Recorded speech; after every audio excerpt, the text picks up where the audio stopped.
Hey, what's going on, everybody? This is Jarrell Mason, aka Jay Mason. Welcome to another episode of Beyond the Album Cover, where we get inside the entertainment industry with those in the know and give them their flowers while they're here to be celebrated.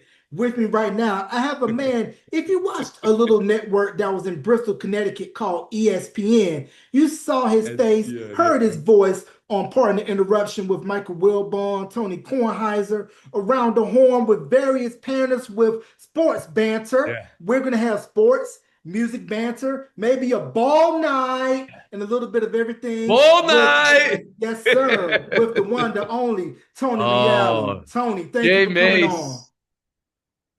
Well, thank you for having me. This has been a long time coming. You reached out when I was signing off around the horn months ago, and I did something that was different than I ever did in my life, Jarrell. I took a break. I took a pause, and it was probably not even my gut instinct. It was just my wife, my partner, telling me you have to now see the world from a different place and just go, go, go, go. And I thank you for hanging out and chilling with me for a little bit. And now we're here to do this. Let's go around the album cover. Yes, sir. So I want Combine the to, two shows. Yeah. yes, combine the two, just like Reese's, the chocolate and the peanut butter. It's going to taste so good. So Yes. I Yes. want to Yeah. expound on, you mentioned after Around the Horn ended, you took a little bit of a break. How was that for you taking that pause and getting off that roller coaster? Well, I loved Around the Horn and I loved PTI. I felt like they were part of my body, you know? Um, I think you might feel the same way because you do something you love. When you do something you love, not a day feels like work. And when you do something you love with people you love, that's just a family dinner. That's all that is. So to not have that next day that was a tougher thing for me than I wanted to probably admit. I knew, I did the work and I felt good about how I said goodbye and how, I could understand why the show ends because everything ends. So it wasn't like I was hurt. I wasn't, but I was, saying goodbye to a part of my life. And I had experience. When I said goodbye to PTI with Kornheiser and Wilbon, I was never leaving, but I wasn't going to work with them every day. I wasn't going to see them every day. I did feel like a moment afterwards where it was almost a panic attack, because you're saying goodbye to people who love you and believe in you. But I would have likened it to, leaving your home when you're going to college or going out to the rest of the world. But to be completely honest with you, I am the type of person who is just go, go, go all the time. And I needed to catch my breath, like I said. And I didn't recognize what that was until my wife got me a ticket to go on a daddy-daughter trip. And my daughter plays a sport that I never even covered or knew about growing up or played in my life. It's called water polo. All right. So I go on a daddy-daughter trip where she's going to a camp to an amazing college out west. And I drop her off at the pool and I watch her play scrimmages. And then I go out and I walk out in the Pacific Ocean. And I needed that time to really process and imagine what I wanted to do next. And it wasn't what I maybe thought it was 6 weeks earlier, 6 months earlier. Mhm. I need to do something that is for me as intimate as the show Around the Horn was for me in my head, right? Which is to say, I couldn't just take the next TV gig where I could maybe set up a great sports game or league. I want to do something that is similar to what you're doing, one-on-one conversations with people. And that's what I needed the time to really figure out and realize. Yeah, definitely good that you were able to take that moment to reset, recharge the batteries, then hop right in. Yeah. Let's go back, way back to the beginning. So you were born in The Staten batteries Island. are always high, J Mace. There's no recharge, but there was a reprogramming. That's what I'm actually trying to say. You Mhm. know, um, I'll give an example of my life. I like exercising. I probably had an exercise addiction in my life. Just because I have energy that I just needed to burn. I did something called CrossFit, right? Mhm. After I did marathons and triathlons, I needed something to just exhaust me because my charge is so high. But that's actually not the best form of exercise for me or for someone like me because I'm so hard charging and tightly wound. I was hurting myself, you know? Mhm. Because if you ask me to, Tone, just do 100 pull ups, I'll do 100 pull ups. the last 93 are going to have bad form, and like my neck's going to be here, and so I was needing to actually do the opposite of that and work out in a much more functional way. And the same is true for how I operate my life, now, try to be Yeah. more intentional with how I do things. Yeah, true. So let's take it back to the beginning. You were born in Staten Island, raised in Marlboro Township, New Jersey, went to Fordham, Correct. and then Yes, you cut your sir. teeth in college radio like and then you did the Yes. beat for Giants, Jets, Yankees, and Yankees.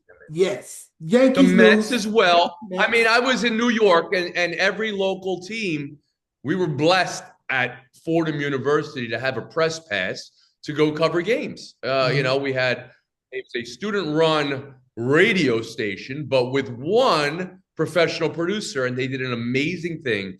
They got us access to many of the local teams, all of the local teams.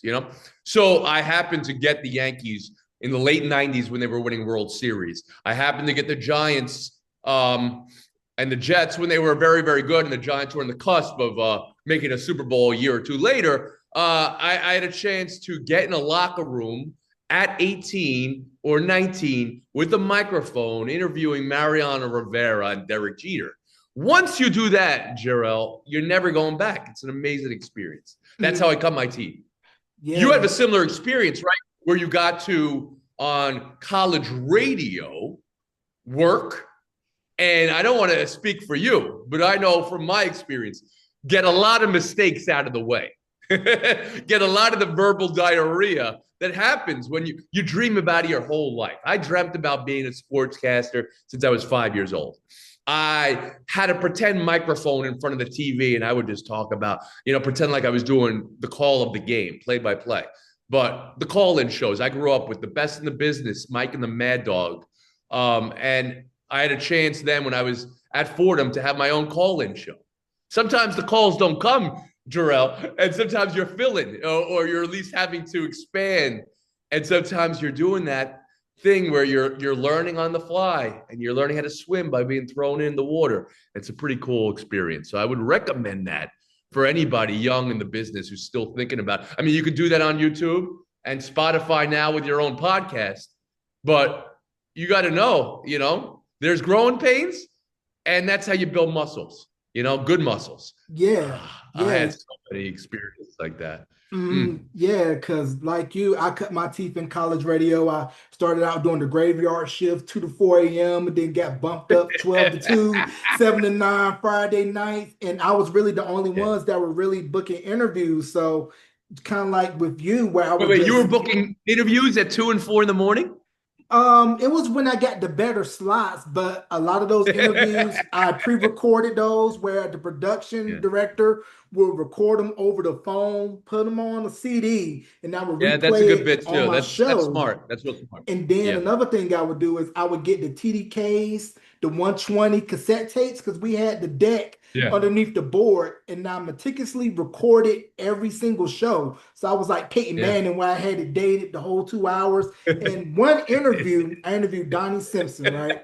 This was when he was still in Yeah. DC at the time on radio, big Yeah. video I soul was fan. living at that time in DC. Yeah, Yeah, he was a big, huge, yes, sir, huge. big video soul fan. So Yeah. I emailed the folks, told them I want to do an interview. They don't know me from a can of Yeah. paint. I'm just a young college kid. And they said he'll do the interview, but only if he's able to do it after his morning show.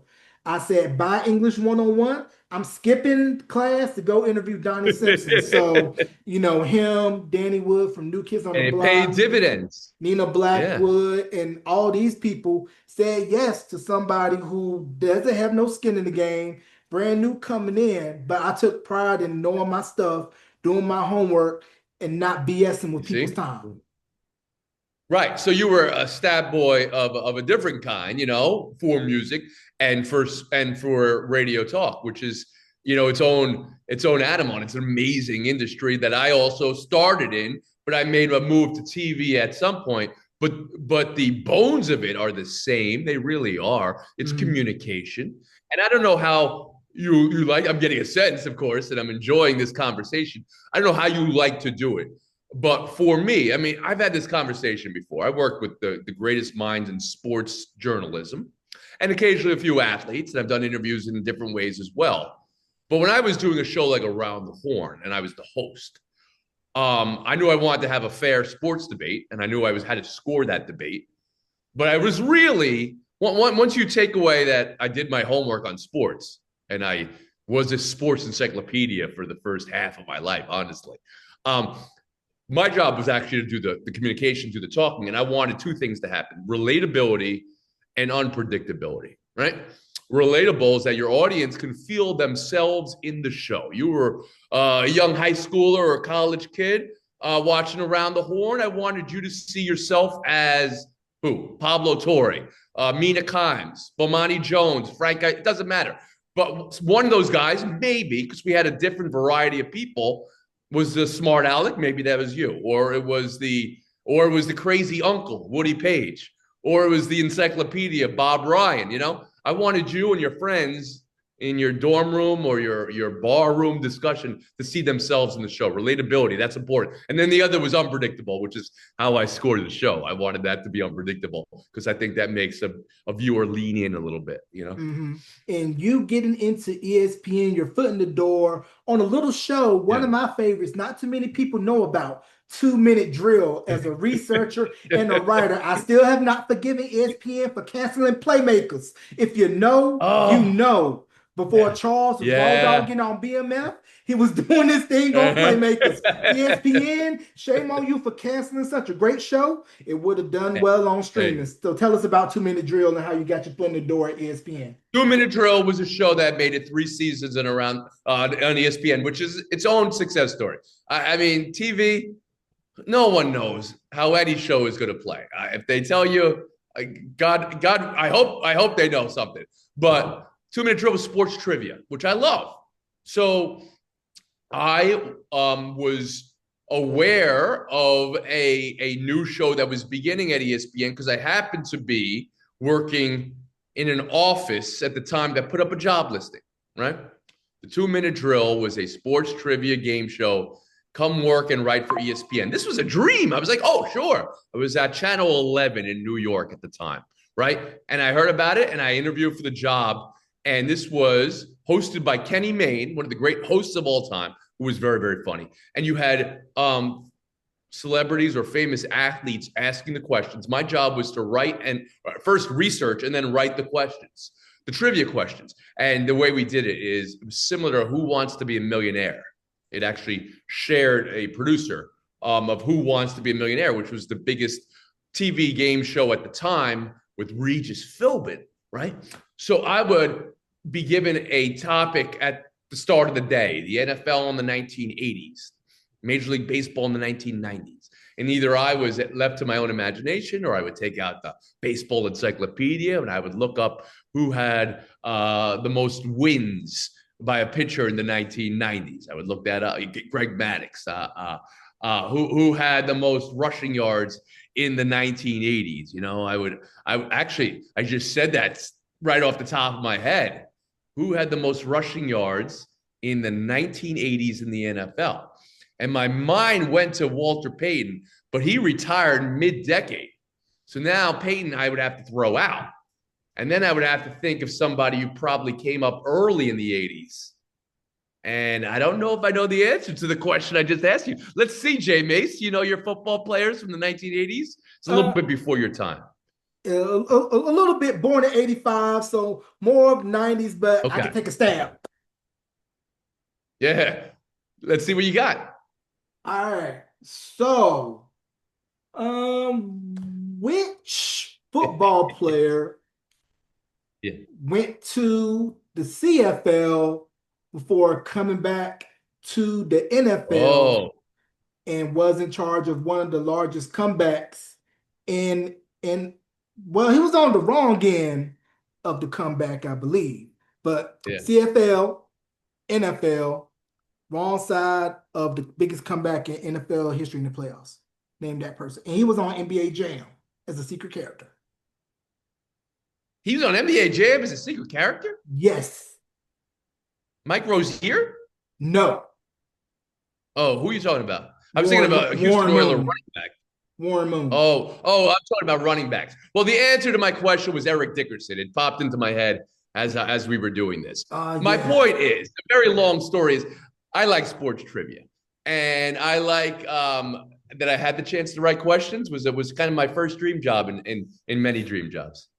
So you definitely was that ringer at the local sports trivia night at the bar. Hey, let's bring Tony. Yeah, He yeah, knows everything. He's going to give us free wings. He's yes. going to clean up the prize money every week.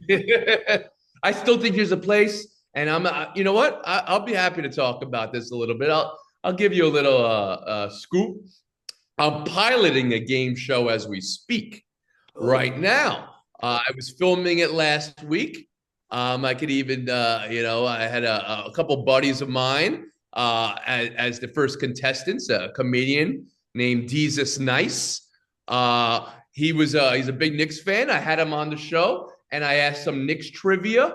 And I'm piloting a show that really is looking to be the next sports trivia game show in the digital age. So that's something I'm working on right now. Yeah. okay. We're definitely looking forward to that when that comes out. And I'm going back to ESPN, like me Yes. growing up in rural North Carolina. For sports, you had ESPN if you had cable satellite, you relied on Yeah. local news.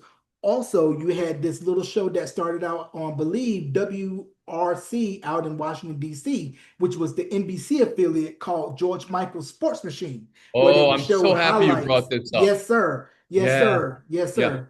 So, talk about the evolution from those Well, channels in sports you got to to start is. with Tony Kornheiser, Mike Wilbon at PTI. I believe it is the best debate show in television history. Now, sports debate included, but all of debate. Now, I know Siskel and Ebert did movies. I think that was outstanding. And Crossfire, as a name that you might know, was a political show, although I can't really say it's as good as PTI. There were other inspirations for PTI, which included the George Michael sports machine, which you bring up. George Michael was the lead sports anchor at NBC4 in Washington, D.C. For 3 decades. And people in my life have worked and loved George Michael. One would be Clinton Yates, a younger, our generation sportscaster who has worked on Around the Horn with me, but Michael Wilbon and Tony Kornheiser. They appeared on George Michael's shows, whether they were rap shows for the NBA or the NFL or the sports machine themselves. And even if you look at the lineage of Around the Horn, you would have to give credit to George Michael. He had a big desk with buttons. I mean, what's more Around the Horn than that? Tony and Mike, sports writers of the highest acclaim for the Washington Post, the great Washington Post sports section, which I can say at this moment may be threatened. It may not make it through the year. I don't know what the story is, but what we're hearing is the Washington Post sports section right now is shrinking, which is a shame because it's the greatest sports section in the media industry, in the history of the media industry. So Tony and Mike, the history of them, best friends, mentor, mentee, but more than that, more than best friends, brother and brother. But more than that, married couple. So you ask anybody walking through the halls, my friend Rachel Nichols would be an example of this, who was an intern. My friend J.A. Adonde would be an example of this, who was an intern. They would tell you they saw PTI before anyone else did because those two guys screaming at each other in the newsroom of the Washington Post was the show. So I interviewed for a job of a show that hadn't started yet, but I heard was going to have Kornheiser and Wilbon on it. And I had known them a little bit from the Sports Reporters, another show that PTI and Around the Horn owe a thank you to. Dick Schaap and then later John Saunders, the two great hosts of that show. But I interviewed for this show, and I didn't know what it was going to be. But the second I walked in that room, I was pretty sure I knew it was going to be great because Kornheiser and Wilbon fighting in the way that married couples can fight, beautiful, loving couples, or brothers and brothers, or sisters and sisters, or aunts and uncle, whatever. If you can have an argument like that and still be based in love and respect by the end of it, that's going to be a hit. So I went down to work with them. My job, J Mace, was to be their show researcher. They didn't want any research. They knew everything, but I was happy to correct them in the newsroom. And that's when a light bulb went off for the producers, but also for Tony and Mike. They said, this guy right here, we like his energy. Let's make him the sidekick. And that's how I came to be on TV at 23 years of age. Wow. So what was that like for you just sitting with Kornheiser and Wilborn daily, soaking up the knowledge and being a young pup in the game and just Yeah. soaking up all the knowledge? What was that like for you? I mean, that for me, it really was an education. It was a second college. It was a more important college, I think, for my career. And I hope anyone watching and listening can view education first off as something that never stops. You're always in some form of college. Think of it like that. Some form of high school, whatever, some form of school. You're always in some form of. You should have. If I can just maybe, I'm not trying to impart wisdom or tell you how to live your life. But if you view something as like an education, as a class, then you can continue to grow and get better at things, right? Mhm. And that's how I viewed it. I think I have to give them a lot of credit. They took a young kid who came in with a lot of energy and a lot of unearned confidence. I have a regional cultural character trait. All right. I am an Italian from New York and New Jersey. I don't know how many you know. I think culturally you may know it from even movies and TV shows. We have a very strong way about us. Doesn't mean anything other than we're very, very comfortable with people initially, right? They Mhm. were able to take that. Tony, is a guy from the same area, Long Island, and Wilbon. I mean, he's a bear hug of a guy when you meet him. He wants to give you a dap, but he needs to know that you can take it and earn it, right? And I tried to show them I could give it and take it. And they were certainly that type of personality too. And I love that personality. I can take all personalities, honestly. I like people, Drell, Mhm. and I don't want everybody to be the same. I don't need you to be like me, and I Mhm. don't need me to be like you. But I'm going to find common ground with everybody. That's how I am in my family. I'm one of 5 kids. Mhm. And I'm in a big family, lots of cousins. I have cousins who are different than me. And one of my brothers is the exact opposite of me. He's quiet and introverted. He's a rocket scientist. He's an engineer. He loves sports and he could invent probably a new way to analyze a team, and build a better front office for a team. But he's not a communicator like me. But I could get the common ground with him immediately. And I felt that way about Tony and Mike. And I think that's a good way to actually make a show, a TV show, a radio show, in that way. Never take yourself too seriously. Allow yourself to be corrected, as Tony and Mike were, by the stat boy on that show, and then go from there. So I'm sure you probably had some rising on the show, like, hey, go run, get me this, go do that, and kind of like that hazing, so to speak, right? Uh, I know. I can't say. I got to say this. I'm somebody who doesn't allow for that. And that's not to say I would pick. I mean, I would do it. I would happily. I happily get them food and whatever. But I'm not saying that I don't see it as hazing. But I don't allow for hazing environments. I wouldn't on around the horn as I became more of a person who was maybe a senior position. Mhm. And those guys, you know, I don't think I never got that tone from them, and I never got that from the PTI guys, and I appreciate that. I don't like that culture per se. I'd like to get everybody in and not exclude people, not make people feel like they got. I want people to feel like they got to work, but not that it's in any way going to be a hate. So I never felt that. I have to be honest with you. I didn't mind being called stat boy. I mean, to me, that's not hazing. That's not nothing. Once a stat boy, always a stat boy. Call me stat boy now. I'm not going to be insulted. To be 80 years old, I'm still your boy. Mhm. Um, and I never felt, I mean, in that show, I have to say, again, it's a great work environment. You're the lowest person on the ladder, or the intern. I wasn't an intern, but let's say I was one. If you have a voice, but you gotta prove why it's the right voice to be heard in that moment. You gotta prove it. Mhm. Yep. Earn it and prove it. And that's a good way to go through it. That's the culture I think that I grew up on. You got to prove it. You know, you got to prove why your voice matters in this conversation. And once you do, you're in it. You Yeah, know, yeah, you got to earn your keep. Treat it as if you're backstage trying to give somebody a demo, prove why you're the top yeah. dog, and Maybe. earn I mean, I your think spot. I definitely I operate with a little bit of I told you I have unearned confidence. Mhm. I think my friends would say I'm also, there is a part of me that is not as prideful. Humility would be a word. Like once you start using that word about yourself, you don't sound so humble. But I have a little bit of an embarrassment when I start talking about myself. I've worked past that as I've established myself in the industry. So, I think maybe that was a vibe they got from me, and if it went the other way, maybe we wouldn't be here talking right now if I Yeah, was, somebody who pushed back the other way. yeah. Switching real quick. I was wondering, have you seen the 30 for 30 Booyah documentary on Stuart Scott? Of course. Yeah, yeah.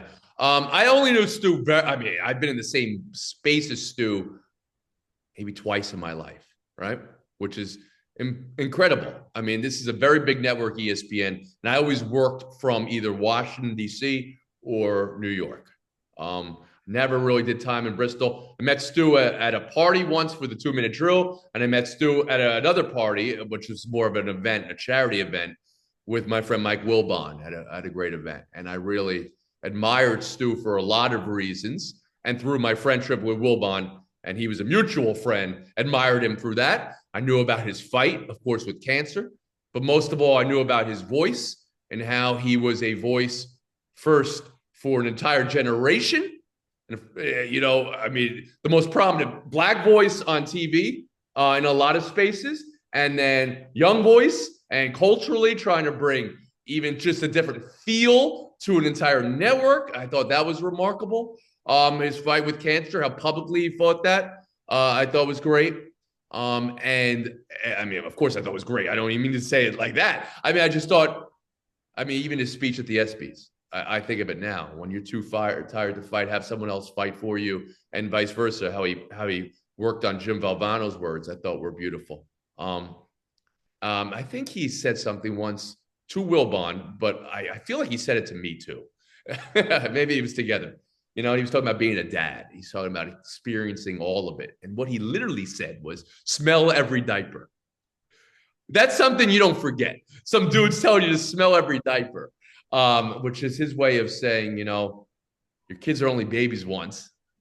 Even the stinkiest thing in the world is going to be something you're going to miss, right? Mhm. So I impart that on to young parents as well when I'm or new parents when I ever send. So I have to give Stu credit for that because Wilbon and I have taken that and passed it on.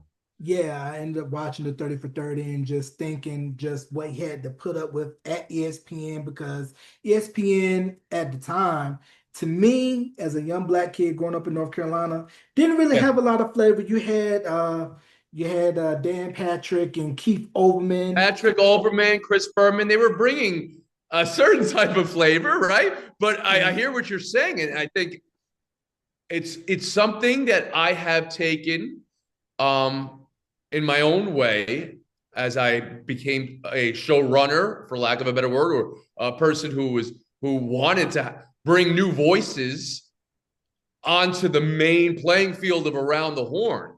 Mhm. Apply that to some of the women voices that we had on Around the Horn, or Latino voices, or black voices, or older voice, younger voices. I do believe there needs to be, and that goes to diversity of thought as well. And for the shows I work on in the future, I think that is not only important, it's necessary. And I Yeah. know Tony and Mike feel that way too. A prominent show that had a white and black voice, or if you want to talk culturally, Tony will happily consider himself a person from New York of the Jewish faith, and Wilbon will talk of himself as a black man from Chicago. And I do think that has to, be a necessary part of a show, that who people are and where they come from and what their background is and where they're going. And that may Mhm. not, and don't assume you know where they're going just because, I'm a white Italian guy who's Catholic, from Right. from Jersey. I mean, part of the experience of putting out a show is to learn, how people evolve. I've certainly evolved since that first day on PTI or that last day on Around the Horn, even though it was a year ago. Right. And speaking of Around the Horn, how did you end up getting that? And you're working with various people like Jay Mariotti, Tim Yeah, Calishaw, Jay Tim Adonde, Bob Cowlishaw. Ryan, Bomani Jones. The list goes on and The on of greats, the all those greats. It goes greats. on and on. Joe Plashke, 9-time columnist of the year. We're gonna forget names. I'll try to mention as many I can. This is a story you don't hear, Jarrell. I was watching the Super Bowl Sunday night, 2004, February, maybe in January 31st, February 1, 2004. I got a phone call at about 7 or 8 o'clock at night. It's about to be halftime of the Super Bowl. And they tell me Around the Horn, which had been on a year and was hosted by Max Kellerman, one of the greats of TV again. And he's not going to renew his contract with ESPN. Can you fill in tomorrow? Fill in the day after the Super Bowl, the day after a halftime show. I know because it's music, and it was Janet Jackson, which turned out to be the wardrobe malfunction. Turned out to be one of the biggest, stories of the year, right? So I have been on PTI for 2 years. I am the sidekick. 30 seconds of airtime a day. I'm being asked to take over a 30-minute show with Hall of Fame sports writers the day after the Super Bowl. It's one of these moments where you get a call, and that's like sneaking in through the fire escape. That's not even like, I did that one show. Max was getting another show to another network, so they weren't, they needed somebody. I was the only person within 300 miles of the studio because people were covering the Super Bowl or they were in Bristol. So I filled in one day. I did an all right job, I guess. I did it another day. I did it a third day. A year later is when I finally got the show, but I never really gave it up after that. One of these lucky breaks that turned into a career. So you turned that 10-day contract into a bunch of multi-year extensions, right? Yeah, I think it was a 1 day, it was a 2 day, it was a 3 day, and the 10 day. And I'm not kidding.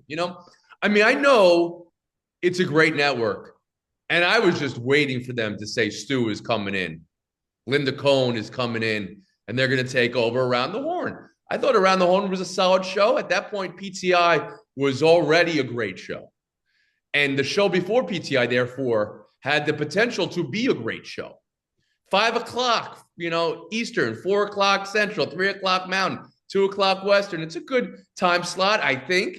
And I was just waiting for them to say, yeah, here comes Keith Olbermann, to take over the show. It never happened. They had brought in 1 or 2 other hosts at one time for tryouts. Mm-hmm. One was a contestant on a game show. I love this show. They should bring this back too. Dream Job. Oh yeah, I love that show. They brought in a host, but for whatever reason, they kept on going back to me. And a year later, I signed on full time to be host of Around the Horn. Yeah, so you're the poster child of all dreams come true. Now, I'll tell you who's the poster child of that in college football. So. Yeah. The Indiana Hoosiers. Who could have written that turnaround? Disney. I hope you got the life rights. I hope you're casting Kurt Cignetti's doppelganger because who would have thought? You don't have to work hard. Hoosiers 2.0. You've already got it. You just pick it up. You have the ball that rolls at the end of the movie, turn it into a football, and you go from there. These stories exist. I know hope isn't a strategy, but I do talk to high school and college students a lot, or people who want to break into business a lot. And I think the industry is different now than when I broke in. And the landscape, I know. I've been doing my research for months now as I plan my next show. It's not easy. But in addition to hope, there's just, an ability now to do a show on YouTube or to do a podcast on Spotify and just put your material out there for the world, get better, try to get noticed in any way you seem feasible.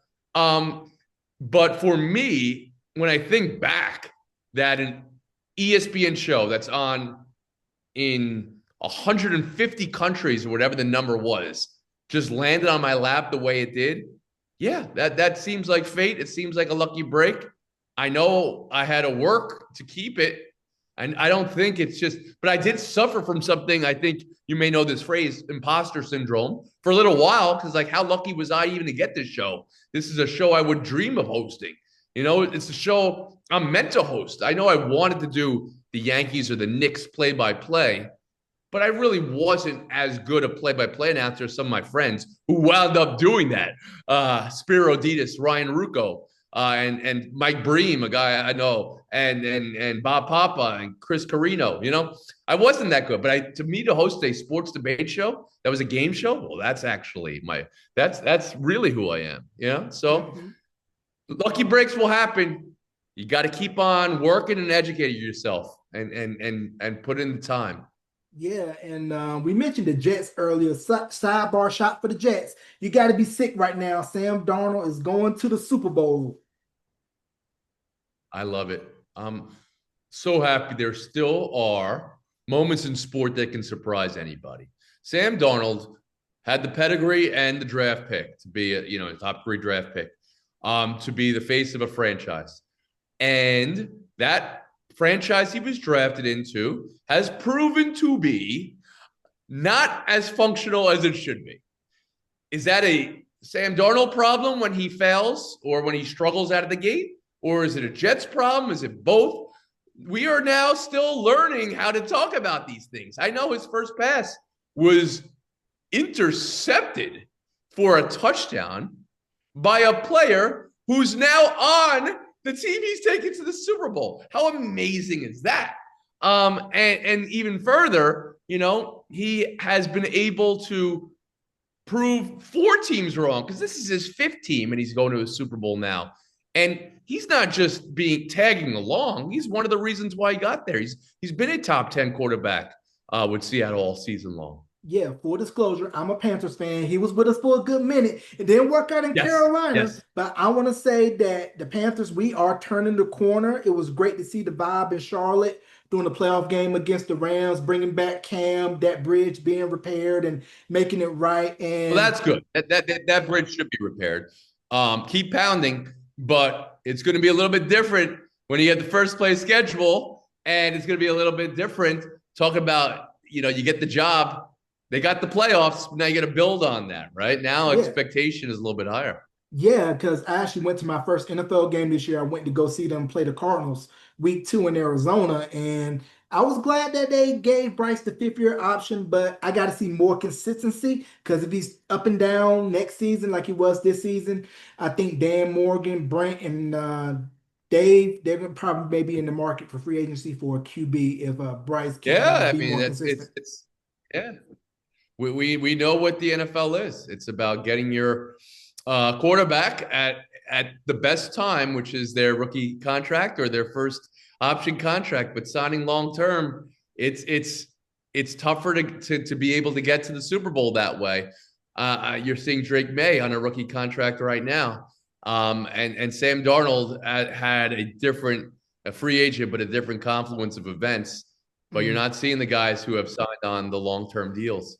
Yeah, even though Drake May is from North Carolina, from Charlotte, went to Miles Park High, played football at Carolina, I can't root for the Patriots because of Super Bowl 38. I'm still sick. We All should right. have won if John Casey had not Yes. kicked that ball out of bounds and that man Yes. TB12 let him down on that game-winning drive and Vinatieri with that That's the game-winning field goal. precise game I'm talking about for my day one of Around the Horn. I know it well. Yes. Uh-huh. So, it's gonna be interesting to see the Super Bowl in 2 weeks with the Seahawks versus the New England Patriots. My money's on Seattle. If you're a betting man, if you got a gambling addiction, call 1-800 please help or whatever gambling. I'm Listen not to sponsored by you. FanDuel, Underdog, under those Not yet. gambling Could companies. happen. Hey, Don't it, yeah. it can happen, but that leads me to my next thing I want to ask you about.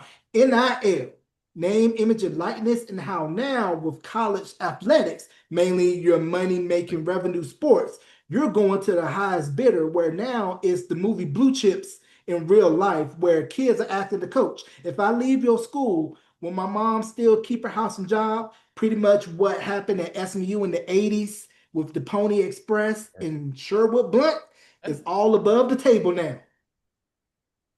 It is.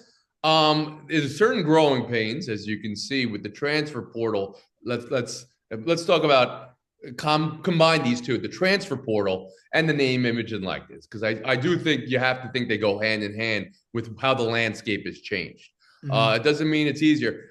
I think the end result of what happened this season, also with the expansion of the playoff and Indiana winning, is one of the greatest stories in college football. Now, that being said, there are huge problems with the calendar of the year, Jarrell, as well, with players announcing transferring and coaches even leaving before the playoff is even done. That has to be reestablished. College football. If I was commissioner for today, the first thing I would do is I would adjust the schedule of the season, even before I dive into name, image, and likeness and the transfer. The schedule of the season has to change.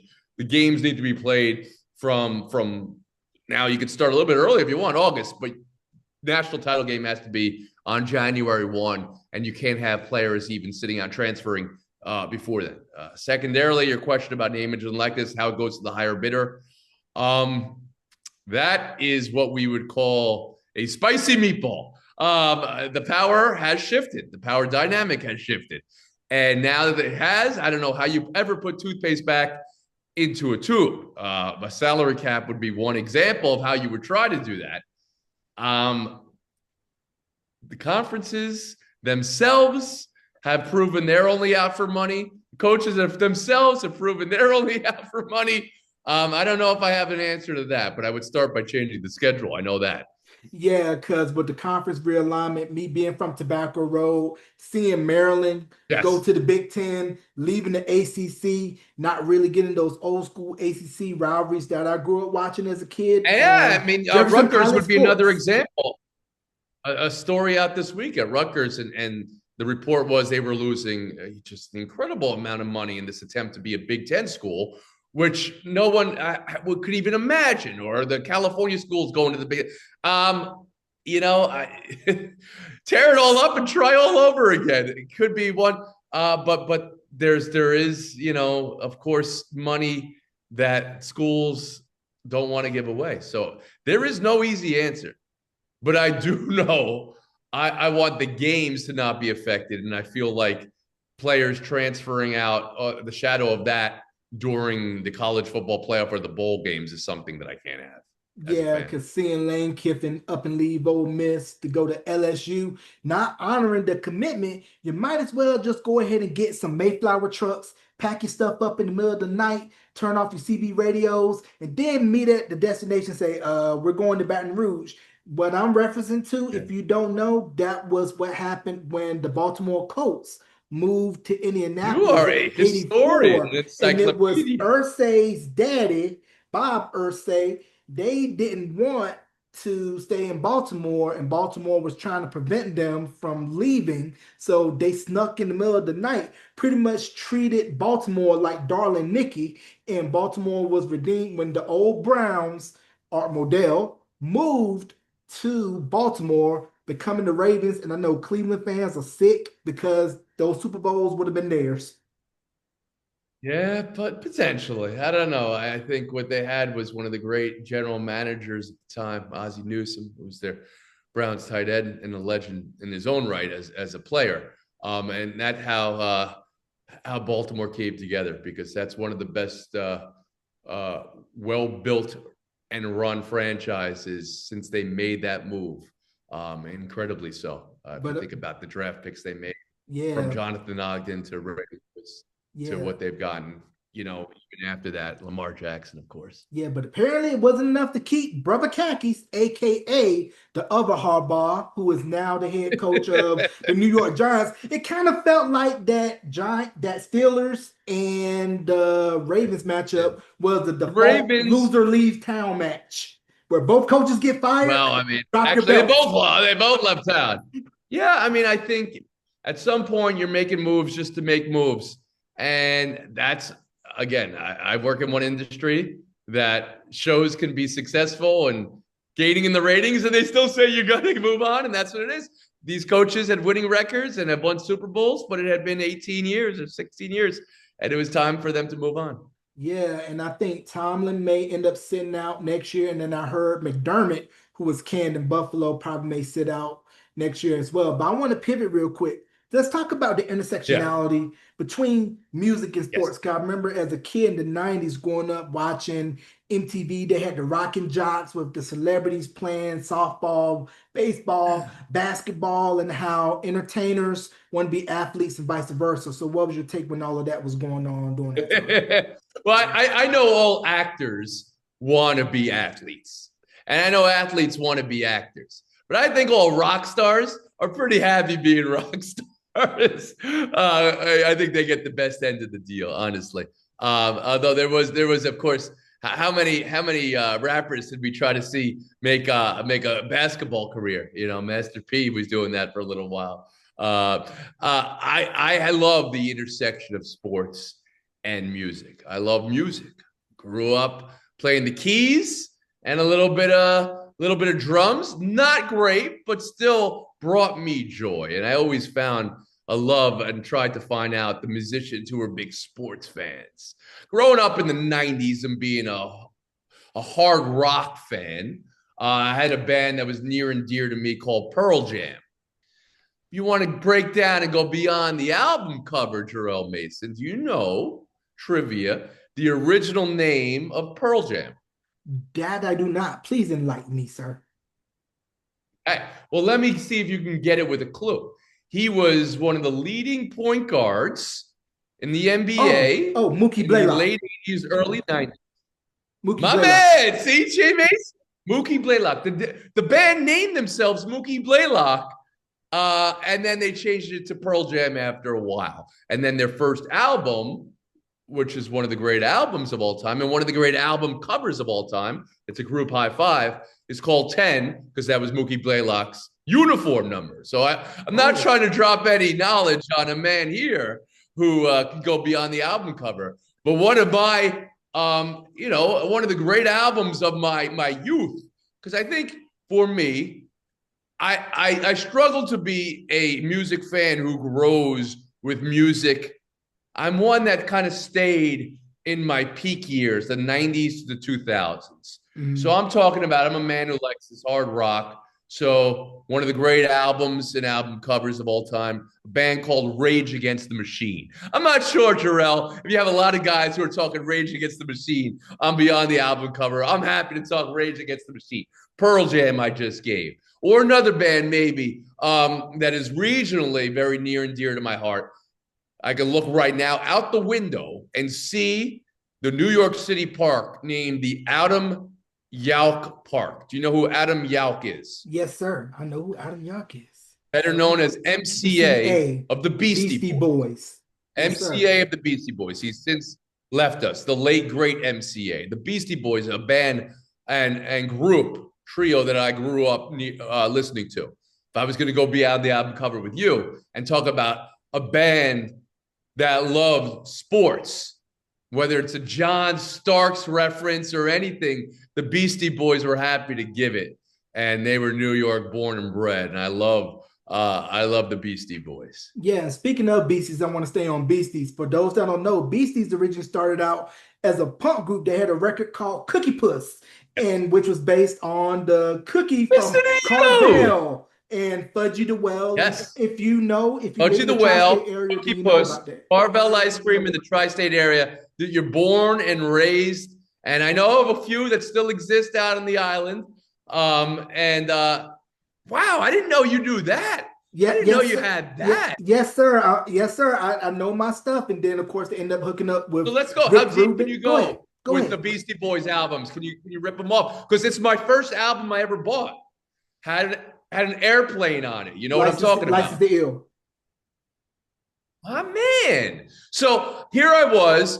I'm I'm in my preteen years when License to Ill drops. I can't think of the exact year. Maybe you can look it up while I'm talking. Maybe it's 1980, I 87, want to say 88, 86, 86. 86, 87, because I Could think be Paul's 86. Boutique came So out in I'm 8. 89. All I know is I'm not old enough to be able to get away with what I did in my house. Okay. Little Anthony Reali, you know? I'm writing out the lyrics to all the songs because it didn't have had a lyric section in License to Ill, and everyone knows "Fight for Your Right to Party," which was one particular style of music. But they did some punk.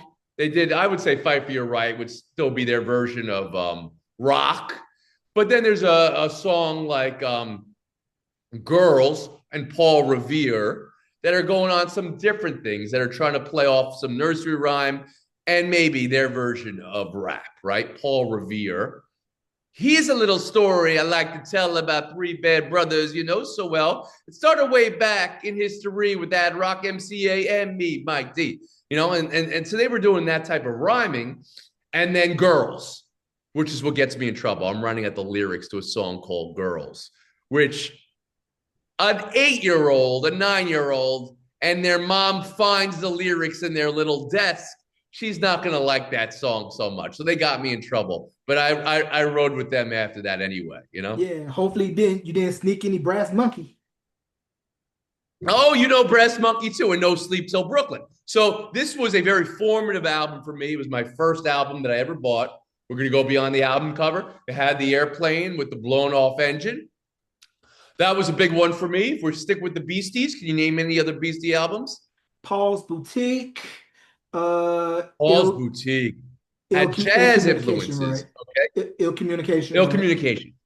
So that's Uh, the album come for me. This is now my peak listening years. This is 1994, I want to say. mhm. I would have been 16. And for me, this was still closer to this was a band that was in between, the hybrid band, right? They do some punk. Paul's Boutique was more jazz. They're trying to, do their version of hip hop, but remember, they're just three white guys from New York City. But Ill Communication had for me what was, one of my favorite songs as a musician, a bass open that I thought I never heard anything like it before. It's playing off of a punk vibe. And it's MCA, the Adam Yauch, who I was just referencing, playing a really, I would call it a gutter bass to start. And the song is Sabotage. Mhm. And the song video for Sabotage is playing off of a Kojak Columbo 1970s, 1980s detective vibe. And for me, that was everything that I was about. Because it mixed humor, it mixed a little bit of a hard rock. And as a drummer, the drum beat that Mike D was playing was a little bit intricate and a little bit fun. It had like bop bop bop bop. It had a little bit of that, which I liked and I appreciated, and a lot of screaming from the band too, which I liked. I'm a screamer when it comes to music. I think I just told you I like Rage Against the Machine, so I can handle some of that. Some Yeah, of that yeah, primal rock. yeah. Because I can remember being a kid watching MTV Heavy, seeing the Sabotage video, and I believe that video was directed by Spike Jones. It was. So it had even and I like movies, so it had a cinematic. So now we're combining a lot of the things I like. So for me, I know they're not everybody's cup of tea, the Beastie Boys, and I recognize they moved in and out of different genres, and that doesn't always rub people the right way because are you borrowing from this? You borrow from that, but I do think they stayed relentlessly true to themselves. Mhm. And anybody who's going to be doing that, they stood the test of time for me. You Yeah. could say they were pretending to be a rap group. You could say they were pretending to be a punk group. They could say they pretended to be a rock group. But when you're moving in and out, I think people of that generation, the 80s and 90s, they were Mhm. experiencing it all for the first time. So you had to if you grew up in New York, you took influence from some hip hop. You took influence from some punk. I mean, CBGBs was just, part of their culture, just as much as anything else. So that's what they were. And I appreciated that. Yeah, because when you think of the story of hip hop, it was a lot of Uptown meets Downtown, Fab Five Freddy hooking up with Blondie, being in the Rapture video, and Grandmaster Flash getting a Right. And shout I out. think if you looked at Ill Communication, you had Q-Tip on the Q-Tip, I should say, on the, I don't know why I said it like Q-Tip on the album, rapping with them. So at least, they passed the mic in that sort of way. Also, to bring us back to sports, I had shirt that I used to rock all the time. It was a Beastie Boys shirt that had an ABA logo on it, and it had Beastie Boys on it. They were real sports fans. So was Tribe, Tribe Called Quest. They were real sports fans too. So was Pearl Jam. I can think of a few others that were really sports front facing. I didn't really listen to the Grateful Dead, but I know a member of the Grateful Dead just passed away, and he was a huge sports fan. They always wore Boston Celtics jerseys when they played. I know they were sports fans too. Yeah, I could definitely tell you were that kid watching MTV's Headbangers Ball 120 minutes Oh and yeah, yeah, asking that was your me. mom That for was me. money for Yeah. Action Park in New Jersey or Class Action Park. Oh If you know, no, you I've know. been, I've been. Oh, Action Park. What do you know about Action Park, Jarrell? There was a documentary about Action Park. Even though it looked Yeah, unsafe, I would have been one of those kids in line. Hey, let me go down this roller yeah. coaster real fast. I don't Oh, care if I get hurt. I'm he going. called that, as they said in the doc, but I was saying it before the doc, traction park, because you might go into traction. Now I was kind of there was a bar, there was a what's it called? A swing, Tarzan swing over the water. And there's something about the water in that park. It had to be 50 degrees, 40 degrees. It was an ice bath. I remember that. I never did the loop the loop on like they had on a mat. Never did that. I never saw it, honestly. I mean, I saw Mhm. it. I never saw anybody doing it. Yeah. Mhm. And I also want to mention this too for all my tri-state area folks that may or may not know of a little store called The Wiz. If you listen to the record Nobody Beats the Biz by rest in peace Biz Marquis, TJ Swan, rest in peace, singing the hook. The hook for Nobody Beats the Biz come from Nobody Beats the Wiz. And the Beastie Boys sampled that, and Ill Communication had Biz Marquee on it as well, if I remember. Speaking of album covers, I'm looking at myself here with this hoodie I have, and the Mhm.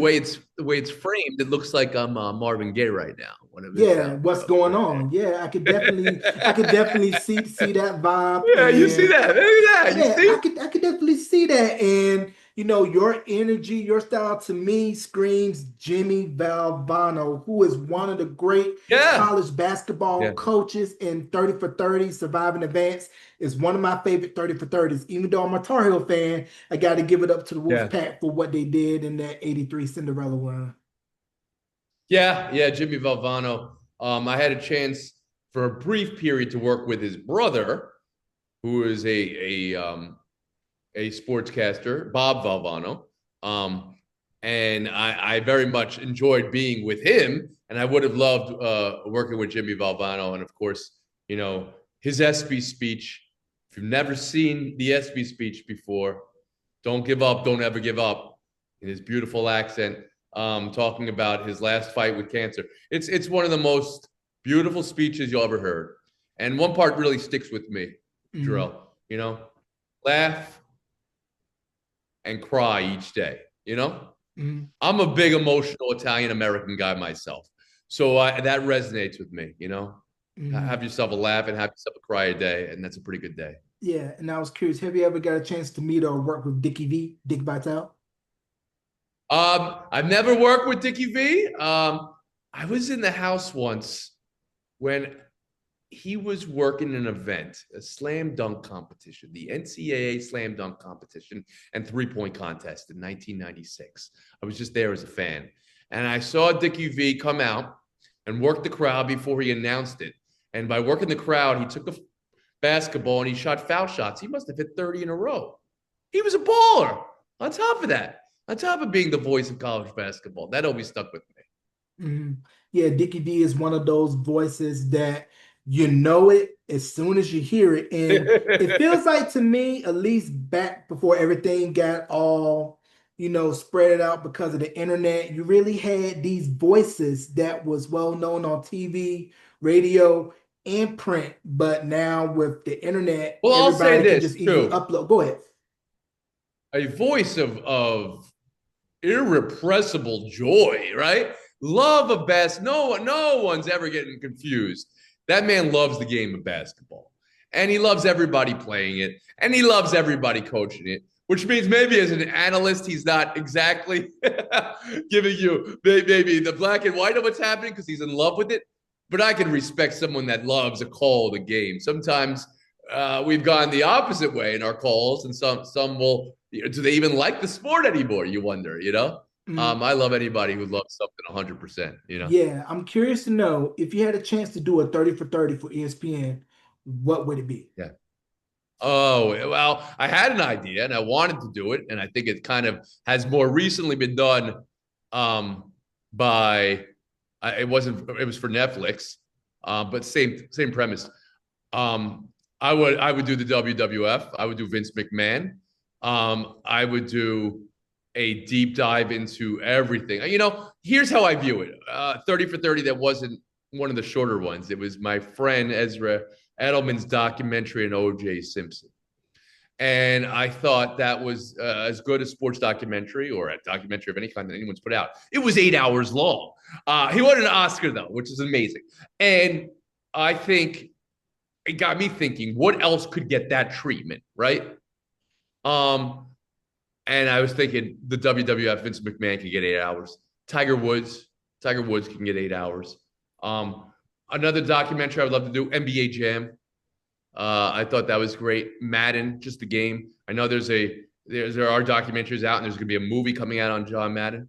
Uh, but because Nicolas Cage is playing John Madden and Christian Bale is playing Al Davis, so I'm interested to see how that goes over. But those are two big stars. But I like the video game entries. I like that sports. But now that you got me thinking, let's do a sports music hybrid and do a documentary. I mean, the Super Bowl Shuffle's just asking for it, right? Can we do Mhm. something on the Super Bowl Shuffle?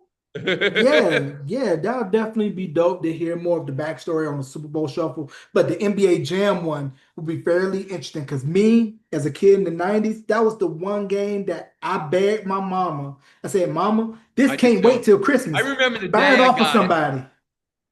Yeah. I remember the day we got it. I remember planting the biggest kiss on my mom.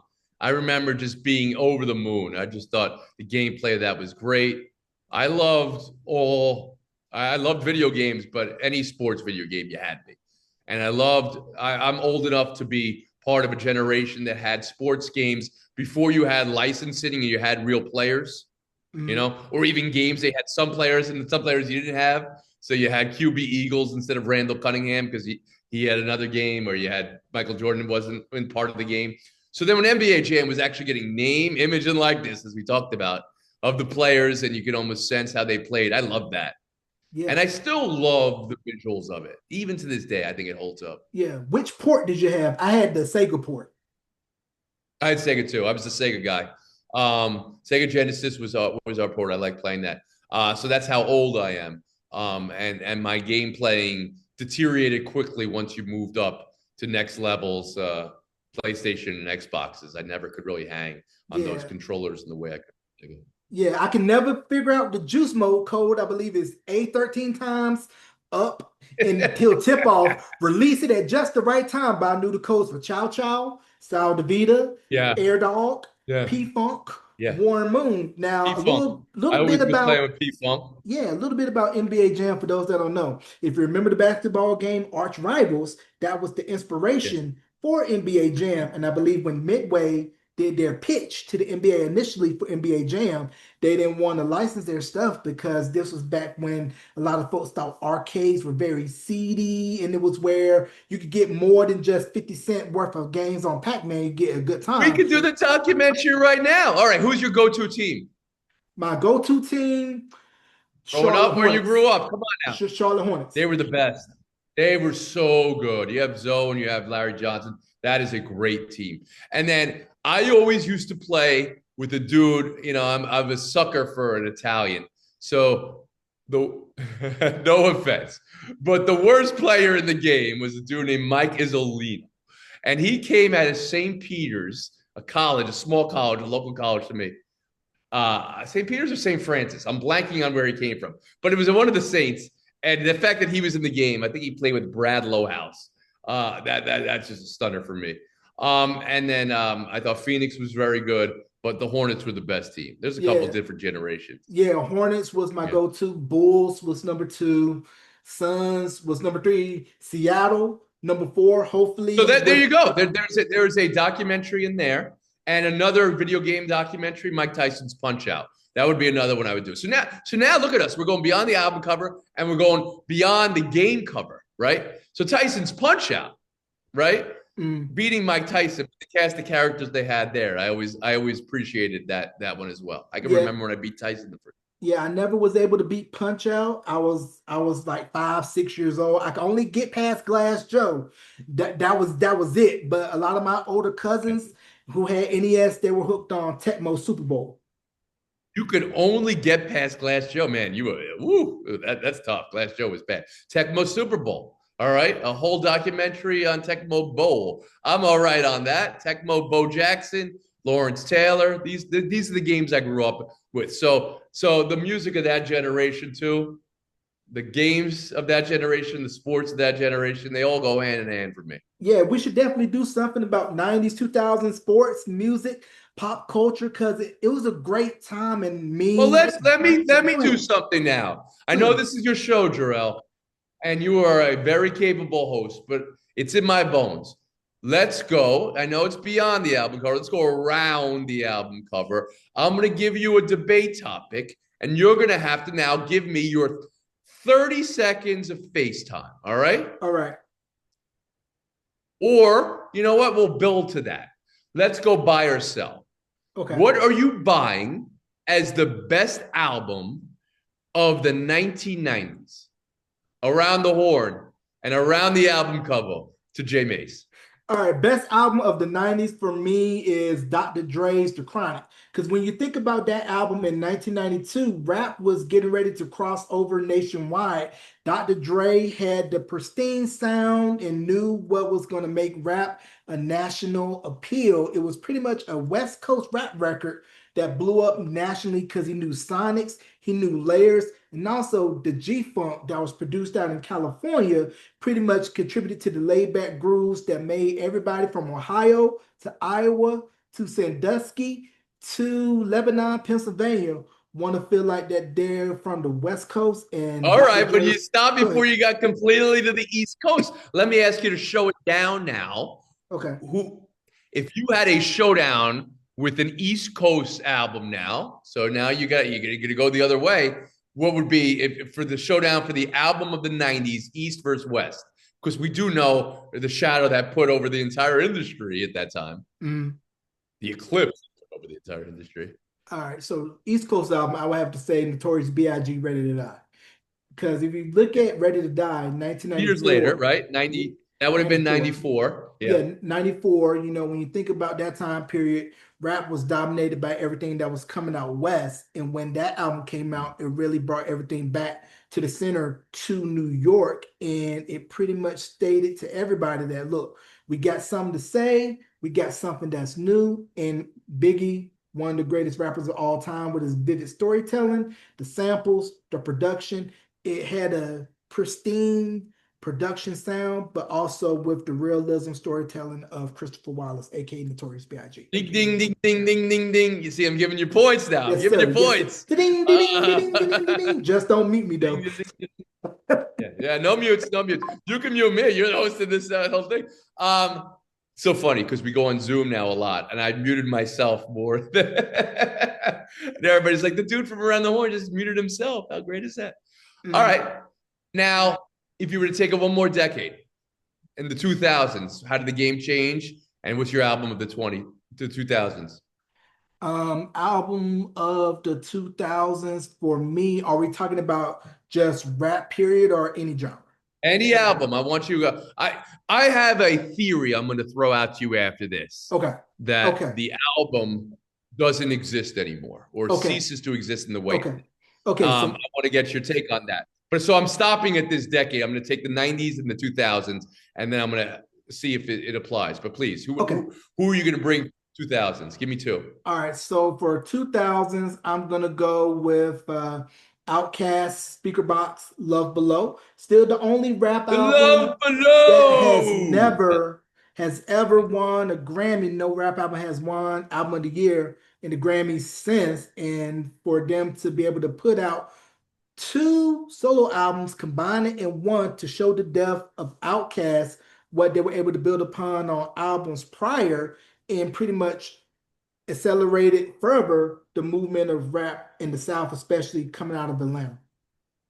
No, it was huge for me too. I love Speaker Box, The Love Below. I loved it all. Loved the skits that they even put in there. And of course, I was a little bit more prone to the full band elements that they brought into there. Um, because it more fit where I was musically at the time. You know, I was playing drums and Mm, some great videos too. Yeah, yeah. mm, So here, well, let me cut to the chase. Do albums still exist in music for you? Do they mm. cease to exist the way that they did? Are we not even getting to a place where there are album covers to go beyond anymore? I'm thinking with the way that we consume technology and how it's a new medium where everything is click fast in a hurry, that you don't really have time to really sit and digest music like we did, where you invested your $20 down at Camelot or the Wiz, Suncoast, Peaches, Blockbuster Music, Tower, HMV, Virgin Megastore, Wow. or your mom and pop record store, and you would literally rip off the plastic, read the back of the albums for the track titles, open it up for the credits. And it was a community experience because you used to be able to draw albums from somebody, say, hey, let me borrow this, and you're having a cultural exchange of the minds. It Yeah. was like trading baseball cards. But now I just think because we don't have that tangible feel anymore, that we don't have that same space. Although we've seen a resurgence with vinyl coming back, and a lot of Gen Zers are going through Right, their right. That's parents' happening. record collections and tape collections. And thankfully, I still got my three CD booklets. I'm never getting rid of those. But I You think do? as long as we still I have lost them physical in a media, it's going fire. to be great. Yeah. Well, you talk about the communal experience. I thought it was interesting with Kendrick Lamar, you know, with the feud and everything. That was a very communal thing. And the way that came together, I thought was different. But I agree with you. I think we've gotten away from that. And you've talked to a lot of professionals. I mean, that's what you do, and experts. And even the way songs, let alone albums, are constructed now, right? Mhm. Almost with TikTok and now it's a 30-second. You got to get a hook in 3 seconds to 5 seconds. It's got to be able to get through 30 seconds, has to have a full song in its own as part of the song that could live in a TikTok. And I think that's even in a micro uh cosm of what how musicians think now and producers think now. And that has gone the same way as the album cover. The song is almost uh microscopically cut in a way that is trying to be digested by people in shorter ways, right? Yeah, and the quick thing about with legacy acts, my wife and I, we went to Vegas last month. We saw Backstreet Yeah. Boys at the Spear in Vegas. If you ever go to the Spear. Very nice venue. Is that right? Yeah, so we went. Our seats were bad. We were over by the overhang, but we were in there though. But the crazy thing is, everybody was dressed in all white because they wore white on the Millennium album cover. Oh yeah, And yeah. just to see a group that I grew up watching on TRL now being a legacy act to where, oh, we're washed now. I mean, I just turned 40 in December, so I'm in the 40 club. So it's crazy to see acts that I remember as a teen listening to. My son now I think it's old school. I'm like, oh no, NSYNC is old school now. Backstreet Boys is old school now. I'm like, no, this can't be. So it's crazy to see how everything goes in cycles, and how what was considered new at the time is now considered old by a younger generation, you know. What was your son's name? My son's name is Isaiah. Isaiah, your dad ain't old. He's just seasoned. Okay. All right. Just seasoned. Now, the point is, who is he listening to right now? I don't know. I'm old man yelling You at don't know. car. Okay. I don't know who he's plugged into, but I think that's just the wave that I think I'm on, where it's like if it's not something I grow with, I'll listen to what he has going on, but it's not necessarily in my lane, you know. But it's pretty much anybody who's Yeah. viral on TikTok, on social media. I mean, I would say I do think there are distinct groups of people. I always admired the music fan that could grow with the music. I just couldn't, for whatever reason, you know, I found myself just always going back to what I listened to at certain stages of my life. I mean, I do appreciate the music that comes out now that I feel sounds different. It's not like I'm a curmudgeon. I like a podcast, a guy who does a lot of the same things that you do, called Rick Beato. He's an engineer and a producer on YouTube, and I like some of the stuff he puts out there. He's got a little bit more of a dim view of where music is now, and I can understand why. Um, Being a great producer and engineer like he is, and he finds himself gravitating back to the '90s and '80s, I think, for where it's done right.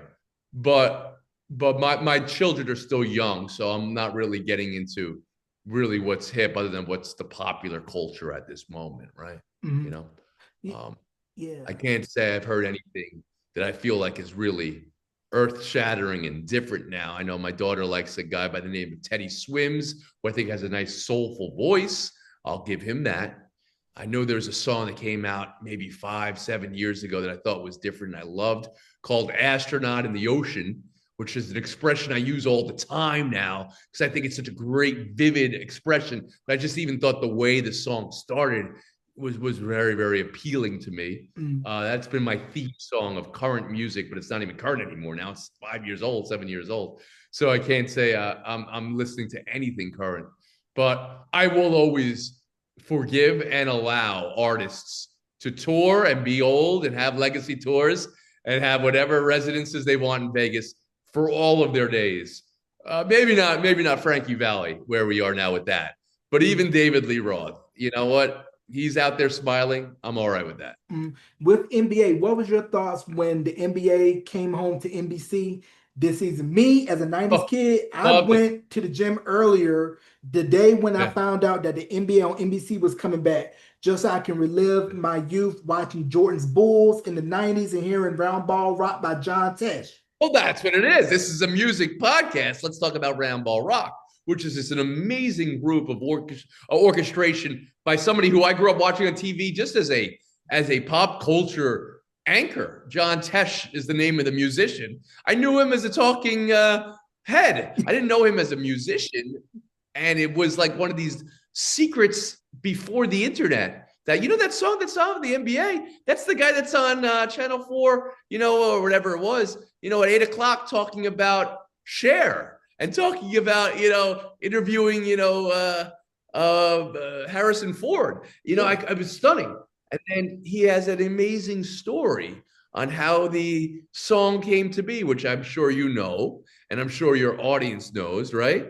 That he Mhm. was awake in the middle of the night or out, and he phoned his home and left a voicemail message saying, "This is what I wanted to sound like." And then he wrote it afterwards on the piano. Amazing. Yeah. So for me, it was about the nostalgia pull of the song and Marv Albert and Michael Jordan in this pose exactly after beating the Jazz, and Isaiah Thomas saying, "And this is the NBA on NBC." I love the nostalgia of it. The Peacock, yeah, I loved it all. I still love it. Yeah, Yeah, because I was like, You mean to tell me the Entertainment Tonight guy is responsible for this?" yeah, Because when you think about NBA on yeah. NBC, It's a stunner. It's one of the great little facts of life. yeah, because that theme song, Monday Night Football theme, I would go SEC on CBS, rest in peace, and then I will also go with yeah, yeah. Yeah, it's a great Ba-dum, one. da-da-dum. And then I will also put in that category the theme that they play every year during March Madness for NCAA. To me, that's Yeah, one of the yeah, yeah, greats yeah. as well. And that's That's the a good thing one. about those sports programs is that they had themes that you can easily identify with, and you knew immediately, oh, that's Monday Night Football, NBA on NBC. Yeah, Monday Night Football had a good one too. NFL films had wonderful music as well. This is going back forever. This is only for the old seasoned folks who are listening here. NFL films had a full orchestra making music, and it sounded very full. Again, I use the word full, but I now mean that in a musical sense. I mean, there was so much depth to the music in NFL films. Mm, I used to have a CD, and I used to work out to NFL films music. The Pride and the Glory, I think it was called, the Pride and yeah, Power. Yeah, yeah, I love yeah, that music. definitely I dope. could And watch old NFL highlights to that music all day. Yeah, you could definitely listen to that and just pound out work and everything. So, last question I want to get you out of here on. Where do you see the landscape of sports media now, given the fragmentation with streaming, and Great question. where do we go from here? Well, I think I know people think sports media is broken. Some of my friends do, at least. I don't feel that way per se. I think the landscape is just enormous now and different. I mean, there's always going to be a desire to watch the games, and sports media that is game focused is just always going to be incredible. That's not. I am somebody who has worked in TV for 25 years and grew up a little bit in radio, but grew up on TV. Literally, my face grew on TV, right? And I still love TV, but I am envious, and now I don't need to be envious anymore because I love the digital landscape. I love the intimacy that digital show or podcast, or I don't even need names. You don't even have to label it. Um, can provide. I love that. I understand a lot of people think it's algorithm based, but we are now seeing the growth of subscriber based shows as well, which again leads to intimacy. The type of content that I like to do, I like to know the listeners and the viewers, and almost be. I want to be interactive with them. I want to have opportunities to do that. I want to, and I think the landscape is set for that. So personally, I'm taking a big bet on something would like to say is the digital landscape, which is podcasts and digital shows, and a podcast and a show about conversations about sports, but about life, and game shows, but also interactive things with the audience. I believe we're in a environment now that is not just followers and viewers and listeners, but creators and co-creators. And I still want to reach and create and do types of shows I've done before with listeners and viewers. I think you should be doing around the album cover where you have music debates about the greatest albums of all time, just like Around the Horn. I think that's a winning idea, and I think you'd be perfect for that. Or we So could any do media and landscape that allows for creators to put out their own things, I think is great. Now, I will say, sports media specifically, I was part of it. The debate culture, I love it. I still love it. Still love parts of it. Love my Tony and Mike. At some point, that part of the culture, just like it came, it will also have to evolve to something else. I do love the sports watching culture, where Barstool and John Boy and McAfee and other people watch games together. I think that's been a great evolution of sports media. I think that's incredible. So I'm not always needing divisive hot takes. I know I was part of a culture that had opinions. I built that, and I can evolve past that a little bit. But I will always be in for feelings. I will always be in for how sports makes us feel and how Mhm. sports teaches us about life. Yeah, I Just think like this, music. yeah, just like music and sports, they all go hand in hand. Somebody should do a new school version of the old school game show Remote Control. Rest in peace, Ken Ober. That's great. Remember the host? Ken Ober, And do you remember one of his sidekicks? Colin Quinn, And one more? Adam Sandler. My man, you win the FaceTime today, Jarrell Mason. 30 seconds to talk about whatever you want. You are today's FaceTime winner. Thank you, Tony. It is an honor to be on FaceTime and just to have you on the podcast. And I just want to say from the bottom of my heart, thank you for being the light for me growing up in rural Eastern North Carolina, watching ESPN Around the Horn. PTI, felt like I grew up with you, watching you in Grew up 2001 to see together. where you are now. We've grown up together. We've got salt, pepper, a little bit of gray on me, Yeah. but I'm still young. But I just want to say thank you for the bottom of my heart for coming on this podcast. I know you didn't have to. I know you don't know me from a can of paint. I don't have the big resume, but what I have is I know my stuff. I don't waste people's time. And I know that you enjoyed what you've done with me today, and you are welcome to come back I enjoyed it anytime, sir. absolutely. And let's go. Let's just for one last time. Let me do my best Marvin Gaye here. This hoodie looks like Marvin Gaye's collar. Here. All right, there Yes, you sir. go. Yes, sir. Any shout outs you want to give before we close? Oh no, my shout outs are to my kids. I'm gonna go put them to bed right now. All right. And you mentioned the projects that you got going on. Where can people find out more?